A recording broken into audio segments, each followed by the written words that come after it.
पूनम पांडे एक 32 वर्षीय अभिनेत्री आणि मॉडेल. तिचं सर्व्हिकल कॅन्सरमुळे निधन झालंय. तिच्या बोलण्यापेक्षाही सर्वात जास्त ती चर्चेत आली होती ती म्हणजे तिच्या कॉन्ट्रोवर्शियल कमेंटमुळे. पण तिने असे कोणते कॉन्ट्रोवर्शियल कमेंट्स केल्या होत्या? पडद्यामागची तिची लाईफ कशी होती आणि ज्याच्यामुळे तिचा जीव गेला तो सर्व्हिकल कॅन्सर म्हणजे काय, या सगळ्या संदर्भातली माहिती तुम्हाला जाणून घ्यायची असेल तर हा व्हिडिओ शेवटपर्यंत नक्की बघा. एंटरटेनमेंटच्या दुनियेत आपल्या हटके स्टाईल आणि बोल्डनेसमुळे चर्चेत असणारी सेलिब्रिटी पूनम पांडेचं निधन झालंय. तिच्या टीमकडून इन्स्टावर ही पोस्ट व्हायरल केल्यानंतर तिच्या फॅन्ससाठी हा मोठा धक्का समजला जातो. सर्व्हिकल कॅन्सरमुळे तिचा जीव गेला. सर्व्हिकल कॅन्सर म्हणजे गर्भाशयाचा कॅन्सर. स्त्रियांमध्ये सर्वात गंभीर ब्रेस्ट कॅन्सर नंतरचा हा दुसरा मोठा कॅन्सर आहे. पूनम पांडे सर्वात आधी प्रकाश झोतात आली ती म्हणजे 2011 मध्ये. क्रिकेट वर्ल्ड कप दरम्यान तिनं असं म्हटलं होतं की जर आपली इंडियाची टीम जिंकली तर विवस्त्र होईन. तिच्या या कमेंटमुळे ती फार ट्रोल झाली होती. टीम इंडिया जिंकली खरी, पण खूप ट्रोल झाल्यामुळे पूनमनं त्या कमेंटवर पडदा टाकला.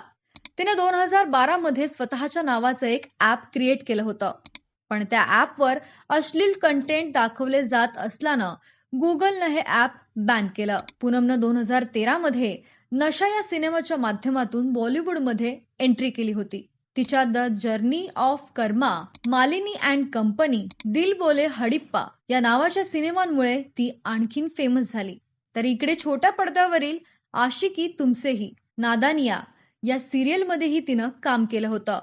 फिअर फॅक्टर, खतरो के खिलाडी आणि लॉकअप यासारखे रियालिटी शो मध्ये देखील तिनं सहभाग घेतला होता. तिच्या पडद्यामागच्या लाईफबद्दल बोलायचं झालं तर तिनं 2020 मध्ये बॉयफ्रेंड सॅम बॉम्बे सोबत लग्न केलं होतं. पण लग्नाच्या एका महिन्यानंतरच तिनं सॅम बॉम्बेवर शोषणाचा आरोप करत त्याला डिवोर्स दिला होता. राजकुंद्रा प्रकरणातही तिचं नाव जोडण्यात आलं होतं.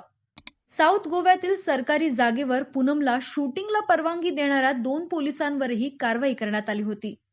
पूनमनं 3 दिवसांपूर्वी तिच्या टीमसह गोव्यातील एका क्रूज पार्टीत असल्याचा जुना व्हिडिओ इंस्टाग्रामवर शेअर केला होता आणि दुर्दैवानं पूनमची ही पोस्ट शेवटची ठरली.